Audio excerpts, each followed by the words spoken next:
سامعین محترم، اخروی کامیابی کے لیے 4 چیزوں کا پیش نظر رکھنا یہ انتہائی ضروری ہے۔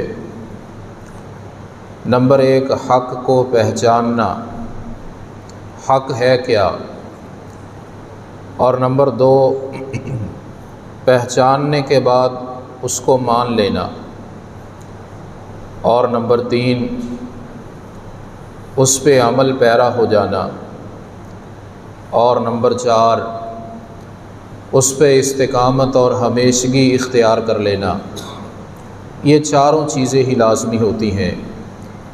انسان حق کو پہچانے بھی، اس کو تسلیم بھی کر لے، اس پہ عمل کرنے کے لیے آمادہ اور تیار بھی ہو جائے، اور پھر اس عمل پہ ہمیشگی بھی اختیار کر لے۔ مستقل مزاجی، ہمیشگی اور استقامت اللہ رب العزت نے اس کا حکم دیا ہے۔ فاستقم کما امرت فاستقیموا الیہ واستغفروہ۔ استقامت اختیار کر لو، مستقل مزاج ہو جاؤ، اللہ رب العزت کی معرفت، اس کے اسماء اور صفات کی، اور توحید کو پہچان لینا، ایمان کی حقیقت کو جان لینا، اور اس پہ کاربند ہو جانا، نبی کریم علیہ الصلاۃ والسلام کی سنت کو جاننا، آپ کے اسوہ حسنہ اور طریقہ مبارکہ کو جان لینا، اور اللہ رب العزت کے جو احکامات ہیں، نبی کریم علیہ الصلاۃ والسلام کی جو تعلیمات ہیں، ان پہ عمل پیرا ہو جانا، ان پہ ہمیشگی اختیار کر لینا، مستقل مزاج ہو جانا، اپنے اعضاء کو نافرمانی سے بچا لینا، اللہ اور اس کے رسول صلی اللہ علیہ وسلم کا فرما بردار بن جانا، اس کو استقامت کہا جاتا ہے۔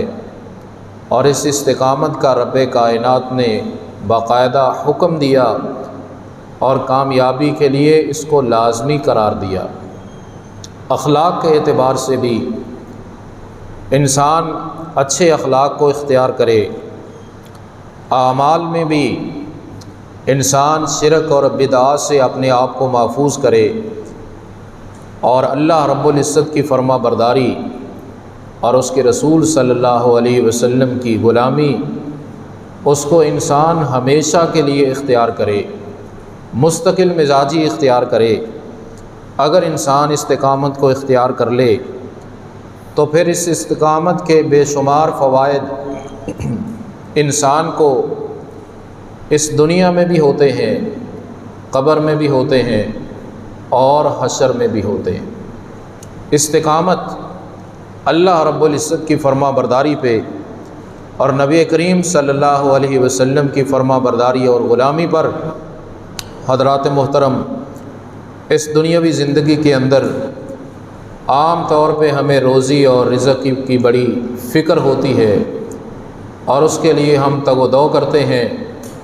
اللہ رب العزت نے اپنے کلام حکیم کے اندر اس بات کا بھی تذکرہ کر دیا، وَأَلَّوِ اسْتَقَامُوا عَلَى الطَّرِيقَةِ لَأَسْقَيْنَاهُمْ مَاءً غَدَقًا۔ اگر لوگ استقامت اختیار کر لیں، اگر لوگ دین پہ جم جائیں، اگر لوگ اللہ رب العزت کی فرما برداری کو اپنا لیں، اگر لوگ توحید پہ مستقل مزاجی اختیار کر لیں، اللہ رب العزت فرماتے ہیں ہم انہیں آسمانوں سے وافر پانی مہیا کر دیں، ہم بارشیں برسا دیں، اور بارشوں کے ذریعے سے ہم انگوریاں اگا دیں، غلے اور اناج کے ہم ڈھیر لگا دیں۔ اگر لوگ دین پہ استقامت اختیار کر لیں، ان کے معاشی حالات بہتر ہو جائیں۔ آج بھی بارشوں کا مسئلہ ہے۔ معاشی حالات کی بہتری کے لیے عام طور پہ ہم دینی تعلیمات کو اور دینی احکامات کو پس پش ڈالتے ہیں، حالانکہ رب کائنات کا فرمان اور ہدایت ہی یہ ہے کہ اگر تم دین پہ جم جاؤ تمہارے معاشی حالات بھی بہتر ہو جائیں۔ اور حدیث قدسی ہے، نبی کریم صلی اللہ علیہ وسلم فرماتے ہیں، اللہ رب العزت بذات خود ارشاد فرماتے ہیں، یا ابن آدم، آدم کے بیٹے، تفرغ لعبادتی، میری عبادت کے لیے وقت نکال، میری فرما برداری پہ جم جا، میرے احکامات کی بجا آوری کو اختیار کر لو، املا قلبک غنن، میں تیرے دل کو غنی کر دوں گا، واملا یدیک رزقن، آدم کے بیٹے میری عبادت اور بندگی پہ جم جا، میں تیرے دونوں ہاتھوں کو روزی سے بھر دوں گا، املا یدیک رزقن، اللہ رب العزت کے دین پہ استقامت اختیار کرنا، اللہ رب العزت کی فرما برداری اختیار کر لینا۔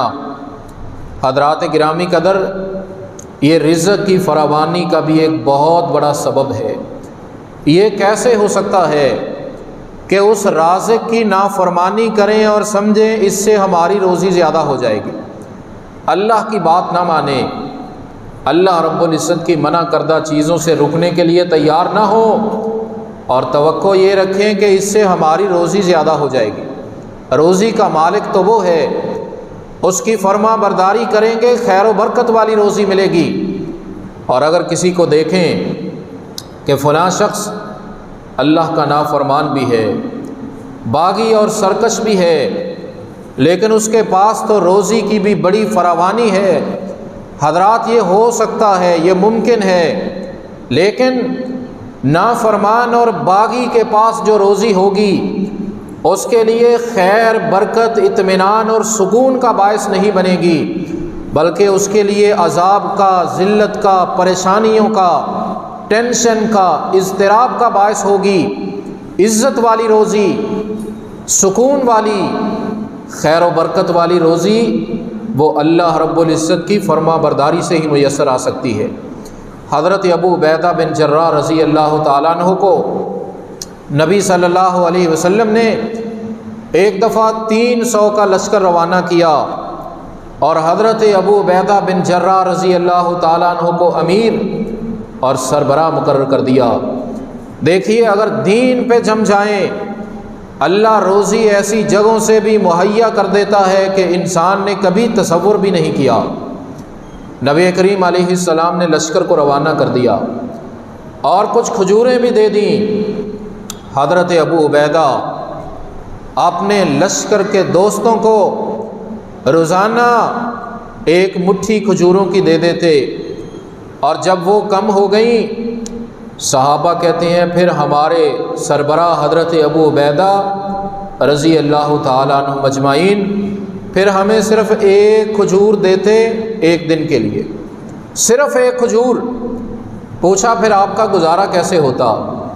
کہا کھجور کھا لیتے، بچوں کی طرح گٹھلی کو چوستے رہتے، اور بھوک زیادہ لگ جاتی، لاٹھی کے ساتھ درختوں کے پتے جھاڑ لیتے، پتوں کو پانی میں بھگو لیتے اور پی لیتے، گزارا کرتے، لیکن اللہ کا شکر ادا کرتے، اللہ کا شکر ادا کرتے۔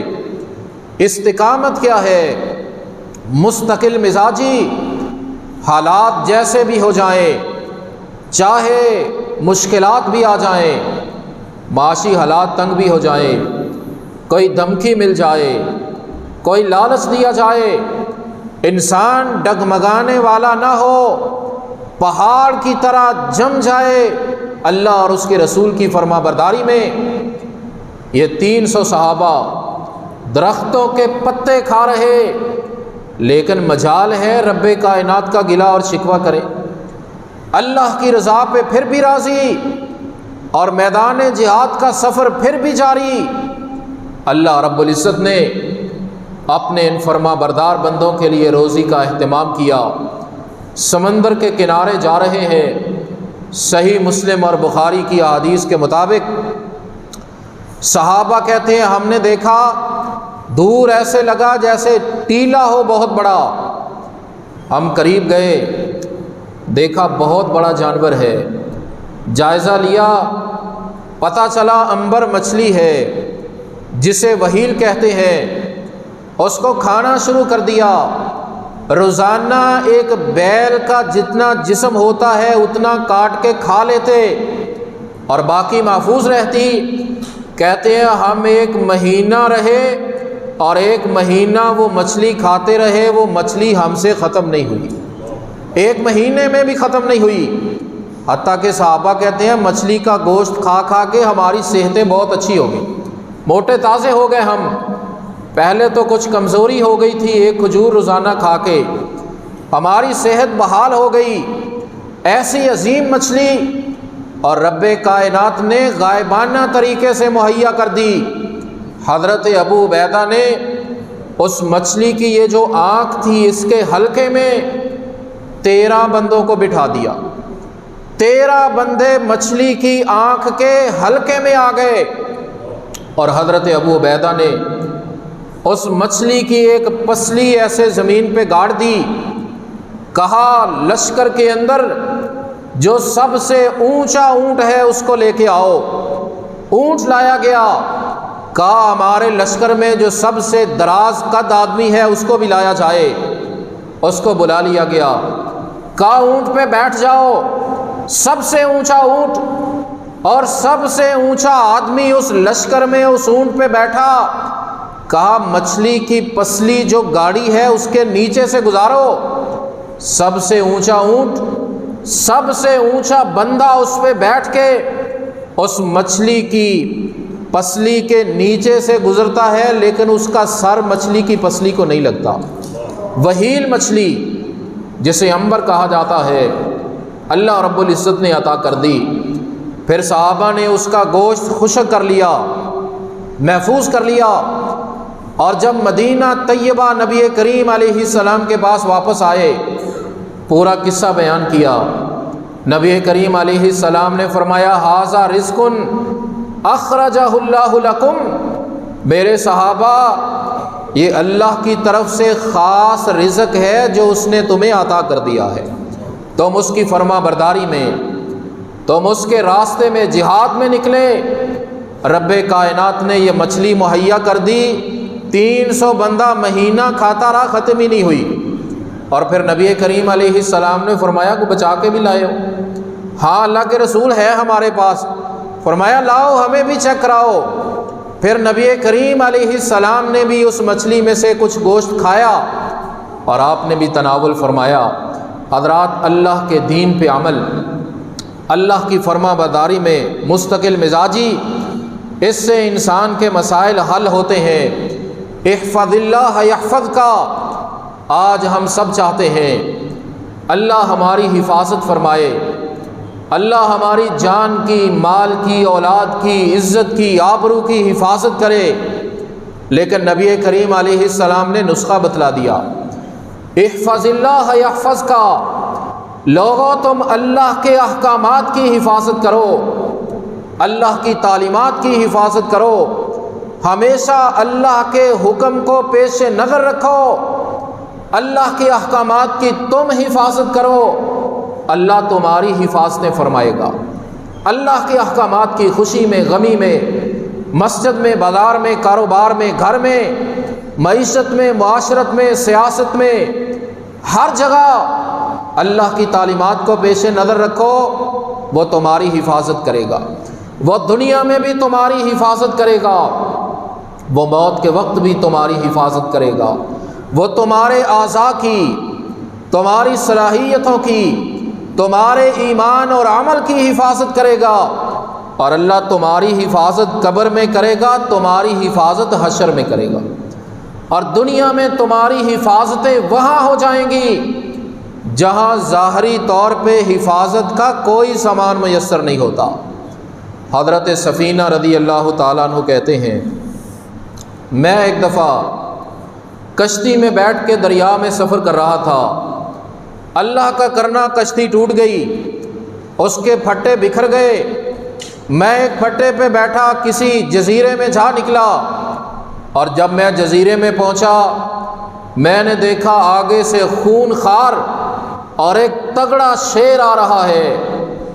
میں نے کہا کہ پھنس گئے، جیسے ہم کہتے ہیں آسمان سے گرا، کھجور میں اٹکا، پانی سے بچے تو شیر آ گیا سامنے۔ پاس بھی کچھ نہیں۔ حضرت سفینہ رضی اللہ تعالیٰ عنہ نے اس شیر سے کہا، جس شیر کو خون خار جنگل کا درندہ اسے کون سمجھا سکتا ہے؟ کہا انا سفینہ مولا رسول اللہ صلی اللہ علیہ وسلم، شیر ذرا ہٹ جا، خیال کر میرا نام سفینہ ہے اور میں اللہ کے رسول کا غلام ہوں۔ اتنے لفظ میں نے کہے۔ وہ شیر جسے دنیا کا کوئی بادشاہ نہیں سمجھا سکتا، دنیا کا کوئی استاد، کوئی پروفیسر شیر کو سمجھا نہیں سکتا، کوئی حکیم اور دانا اس کو نہیں سمجھا سکتا، رب کائنات نے سمجھا دیا۔ شیر اس کی فوراً حالت بدلی، شیر فرما بردار ہوا، گردن کو ہلانے لگا اور اپنے سر کو ہلا کے مجھے چلا کے راستے پہ لے گیا، سڑک پہ لے آیا۔ اور حضرت سفینہ کہتے ہیں پھر شیر نے آواز نکالی اور جانے لگا۔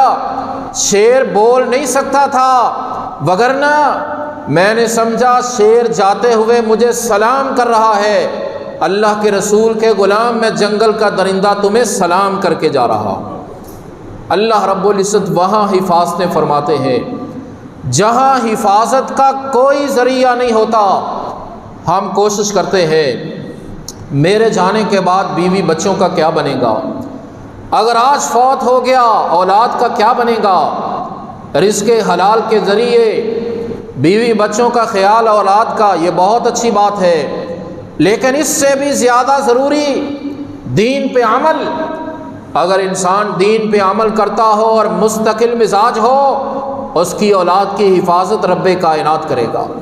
اور یہ بات اللہ رب العزت نے اپنے کلام حکیم میں لکھ دی۔ ایک نیک اور صالح آدمی، بزرگ اور مستقل مزاج اور استقامت اختیار کرنے والا، اس نے اپنے گھر کی دیوار کے نیچے اپنا خزانہ چھپا دیا۔ بچے چھوٹے بڑے ہوں گے ان کے کام آئے گا۔ اتفاق ہوا فوت ہو گیا والد، دیوار گرنے لگی، یتیم بچے چھوٹے ہیں، چھوٹے 2 یتیم بچے۔ حضرات کون بچوں کی حفاظت کرے؟ باپ تو قبر میں پہنچ چکا ہے۔ دیکھیے اگر باپ نیک ہو، اگر باپ مستقل مزاج ہو، اگر باپ اللہ رسول کا فرما بردار ہو، قبر میں بھی پڑا ہو، اس کی اولاد کی حفاظت کا بندوبست رب کائنات فرماتے ہیں۔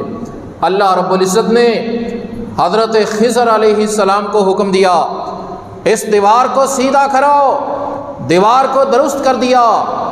حضرت موسیٰ علیہ السلام نے اعتراض کیا، بستی والوں نے کھانا بھی نہیں کھلایا، آپ نے دیوار درست کر دی۔ کہا میں نے اپنی مرضی سے نہیں کی، مجھے عرش والے نے حکم دے دیا ہے، اس لیے کہ یہ 2 یتیم بچوں کی دیوار ہے۔ وَكَانَ تَحْتَهُ كَنْزٌ لَهُمَا، اس دیوار کے نیچے خزانہ ہے بچوں کا، لیکن اللہ نے کیوں حکم دیا؟ یتیم بچوں کی دیوار حضرت خضر سے کیوں درست کروائی؟ قرآن کے ایک جملے نے سب کچھ سمجھا دیا۔ کہا وَكَانَ أَبُوهُمَا صَالِحًا، اس لیے کہ ان کا باپ نیک تھا، ان کا باپ صالح تھا، متقی تھا، مستقل مزاج تھا۔ اللہ کی فرما برداری میں اللہ نے اس کے جانے کے بعد اس کی اولاد کی بھی حفاظت کی ہے۔ حضرات گرامی قدر، اس دنیا کی زندگی کے اندر زندگی کی مشکلات کو کم کرنے کے لیے ہم دن رات محنت کرتے ہیں، کوشش کرتے ہیں، سرمایہ لگاتے ہیں، کہتے ہیں سر چھپانے کے لیے جگہ مل جائے، اپنی اولاد کے سکون کے لیے اپنا مکان ہو جائے تو کیا بات ہے۔ ساری زندگی محنت کوشش کر کے جوڑ کے مکان بناتے ہیں، وہاں اسباب و وسائل مہیا کرتے ہیں، گرمی آئے گرمی کے لباس استعمال کرتے ہیں، سردی آئے اپنے آپ کو بچانے کے لیے شدت مشکلات سے سردی کا موٹا لباس استعمال کرتے ہیں۔ اگر انسان بیمار ہو جائے، کہتا ہے دیکھو شہر میں سب سے بڑا اسپیشلسٹ ڈاکٹر کون سا ہے، فیس کی کوئی بات نہیں، جتنے پیسے لگے میں دے دوں گا، سرمایہ لگاؤں گا، لیکن مجھے تکلیف نہیں ہونی چاہیے، میری شدت اور پریشانی ختم ہونی چاہیے۔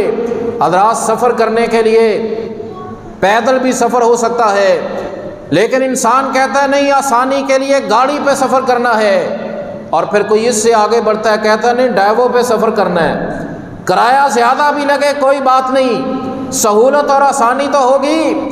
اور کوئی کہتا ہے نہیں اپنی گاڑی لینی ہے، لاکھوں کی کروڑوں کی گاڑی، اور اس میں اے سی چلا کے سفر کرنا ہے، سفر کی مشکلات سے بچنا ہے، سفر کی پریشانیوں سے اپنے آپ کو بچانا ہے۔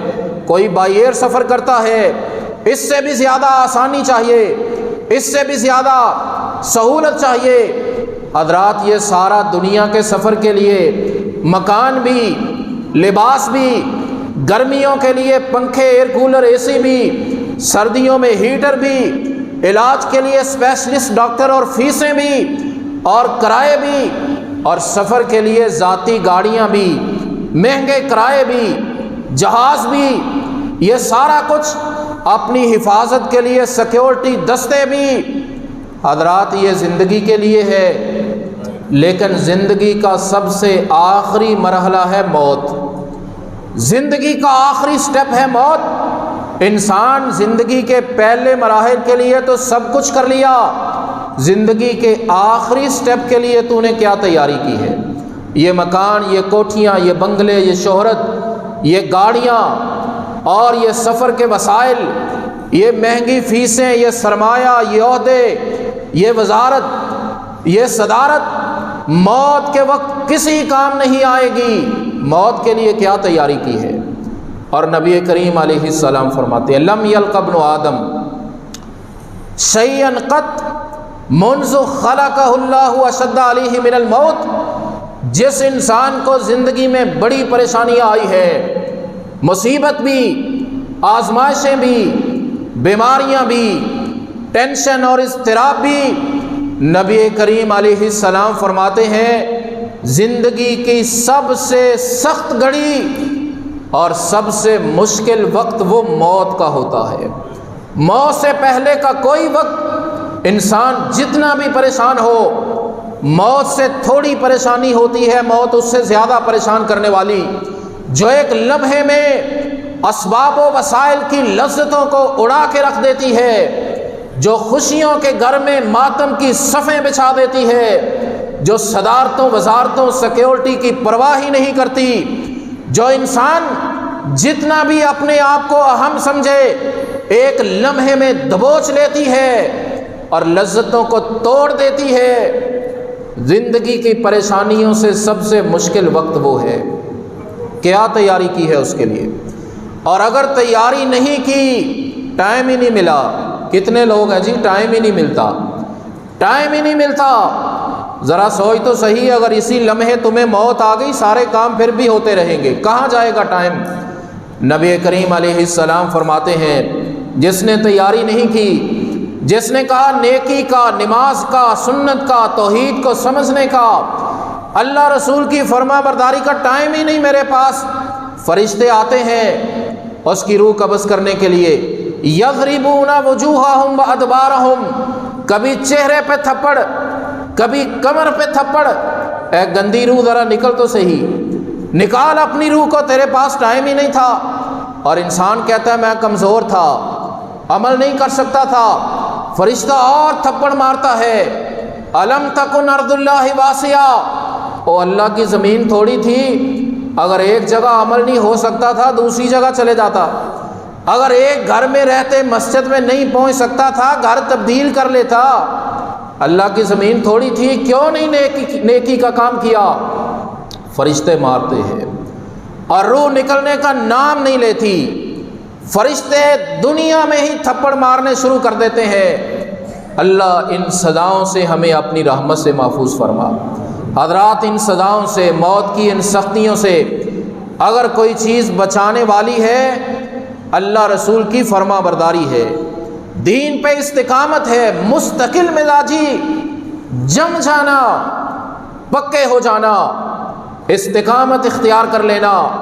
اور جنہوں نے استقامت اختیار کر لی، اللہ رسول کی باتوں پہ، تعلیمات پہ جم گئے، دھمکی آئے کوئی پرواہ نہیں، لالچ ملے کوئی پرواہ نہیں، کوئی ناراض بھی ہو جائے تو کوئی بات نہیں، اگر اللہ رسول کی بات ماننے کی وجہ سے کوئی ناراض ہوتا ہے ہو جائے، کوئی بات نہیں۔ ایسے لوگوں کے لیے جب موت کا وقت آتا ہے، نبی کریم علیہ السلام نے فرمایا فرشتے آتے ہیں چمکتے ہوئے روحانی چہرے اور ہاتھوں میں جنت کا کفن لے کے آتے ہیں، جنت کی معطر خوشبوئیں لے کے آتے ہیں، اور ملک الموت کہتا ہے ایتھا النفس الطیبہ، اے پاکیزہ، اے مبارک روح، اخرجی الی مغفرۃ من اللہ ورضوان، نکل، اللہ نے تمہیں معاف کر دیا ہے، اللہ تجھ پہ بڑا راضی ہو گیا ہے۔ روح اچھلتی کودتی بڑی خوش ہے، اور تتنزل علیہم الملائکہ اللہ تخافوا ولا تحزنوا، دنیا میں اللہ کے لیے مشکلات کو برداشت کرنے والے، سنت کے لیے تانوں کو سننے والے، دین پہ عمل میں استقامت اختیار کرنے والے، مستقل مزاجی اختیار کرنے والے، فرشتے کہتے ہیں خوش ہو جاؤ، ہم تمہیں دنیا میں ہی جنت کی خوشخبریاں دینے کے لیے آئے ہیں، کوئی خوف نہیں اور کوئی غم نہیں۔ اور پھر روح جسم سے ایسے نکلتی ہے جیسے مشک سے پانی کے قطرات آسانی سے نکل جاتے ہیں۔ اور پھر یہ خوشخبریاں قبر میں بھی استقامت اختیار کرنے والے کو رب کائنات محفوظ کرتے، قبر میں بھی فرشتے اس کے ساتھ نحن اولیاؤکم فی الحیات الدنیا وفی الآخرہ، استقامت اختیار کرنے والے اللہ کے نورانی فرشتے دنیا میں بھی تیرے ساتھ مددگار، قبر میں بھی تیرے مددگار، اور جب قبر سے اٹھے گا، قیامت کا دن ہوگا، حشر بپا ہوگا، پھر بھی یہ فرشتے تیرے ساتھ، تیرے مددگار اور جنت کی خوشخبریاں دینے والے۔ نزلا من غفور الرحیم، یہ سب کچھ اللہ کی طرف سے انعام اور مہمان نوازی ہوگی، کس کے لیے؟ دین پہ استقامت اختیار کرنے والے کے لیے، اللہ رسول کی بات ہمیشہ ماننے والے کے لیے۔ اللہ ہمیں دین پہ استقامت اختیار کرنے کی توفیق عطا فرمائے۔ وآخر دعوانا ان الحمد للہ رب العالمین۔ حضرات گرامی قدر، حق کو جاننا بھی ضروری ہے، پھر اس کو ماننا بھی ضروری ہے، پھر اس کے مطابق عمل کرنا بھی ضروری ہے، اور چوتھی بات پھر اس پہ پکے ہو جانا اور ڈٹ جانا بھی ضروری ہے۔ یہ چاروں باتیں لازمی ہیں کامیابی کے لیے، حق کو پہچان کے اس پہ عمل کرنا اور ہمیشہ کرنا۔ حضرت عمر رضی اللہ تعالیٰ عنہ فرماتے ہیں کہ مسلمان لومڑی کی طرح نہیں ہوتا، کبھی ادھر کبھی ادھر، کبھی اللہ کی مان لی کبھی شیطان کی مان لی، دن کو مسجد میں رہے رات کو مے خانے میں، نماز بھی پڑھ لی شراب بھی پی لی۔ مومن مستقل مزاج ہوتا ہے، ڈٹ جاتا ہے اللہ اور اس کے رسول کی فرما برداری میں، مستقل مزاج ہوتا ہے۔ اور مومن مطلب پرست نہیں ہوتا کہ جب مشکل آئی پھر تو اللہ کو پکار لیا، معافی مانگ لی، اور جب خوشی ہوئی پھر اس کی نافرمانیاں کی۔ مومن خوشی ہو یا غم، حالات اچھے ہوں یا تنگ، ہر حالت میں اللہ کی فرما برداری کرنے والا ہوتا ہے، ہر حالت میں۔ اور حضرت عبداللہ بن مسعود رضی اللہ تعالیٰ عنہ کہتے ہیں، لوگوں اگر تم میں سے کوئی یہ دیکھنا چاہے کہ اللہ کے دربار میں میرا مقام و مرتبہ کیا ہے، میری عزت اور احترام کتنی ہے اور میری ویلیو کیا ہے، بڑی اہم بات ہے۔ اللہ کے دربار میں اپنا مرتبہ، اپنی ویلیو دیکھنا چاہے، وہ دیکھ لے کہ اس کے دل میں اللہ کی قدر و قیمت کتنی ہے، اللہ کے احکامات کی قدر کتنی ہے، اللہ کے فرامین کو ماننے کا جذبہ کتنا ہے۔ خود دن رات نافرمانیاں کرنے والا لیکن سمجھے کہ میں اللہ کے ہاں بڑا قیمتی ہوں، یہ دھوکہ ہے۔ جتنی اس کے دل میں اللہ کی بات کو ماننے کی قدر اور ویلیو ہے، اللہ کے ہاں اس بندے کی بھی اتنی قدر اور ویلیو ہے۔ اس لیے استقامت کا حکم دیا، کامیابی کے لیے اللہ اور اس کے رسول کی فرما برداری مستقل اختیار کرو، اور اس کے فوائد انسان کی روزی میں برکت ہو جاتی ہے۔ دین پہ استقامت کی وجہ سے اللہ بندے کی حفاظت فرماتا ہے، دنیا میں اس کی عزت اور آبرو کی، اس کی جان اور صلاحیتوں کی، اس کی اولاد اور مال کی، اور موت کے وقت اللہ حفاظت کرتا ہے اس کے ایمان کی، اور اسے مشکلات سے آسانیاں مہیا کرتا ہے، اور فرشتے جنت کی خوشخبریاں دیتے ہیں موت کے وقت بھی اور قبر میں بھی اور حشر میں بھی، اور یہ چیزیں اس انسان کے لیے جو اللہ سے پکی دوستی لگا لے، مستقل مزاج ہو جائے۔ کہتے ہیں نا خوشی ہو یا غم، حالات اچھے ہوں یا برے، دوست وہ ہے جو ہر وقت ساتھ کھڑا ہو، فرما بردار وہ ہے جو ہمیشہ اللہ کی فرما برداری کرنے والا ہو۔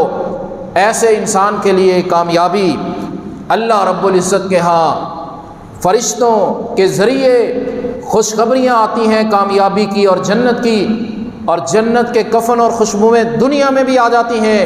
اللہ ہمیں اپنے فرامین پہ، توحید پہ، اپنے رسول کی سنت پہ، اپنے جمیع اوامر و نواہی پہ استقامت اختیار کرنے کی توفیق عطا فرمائے۔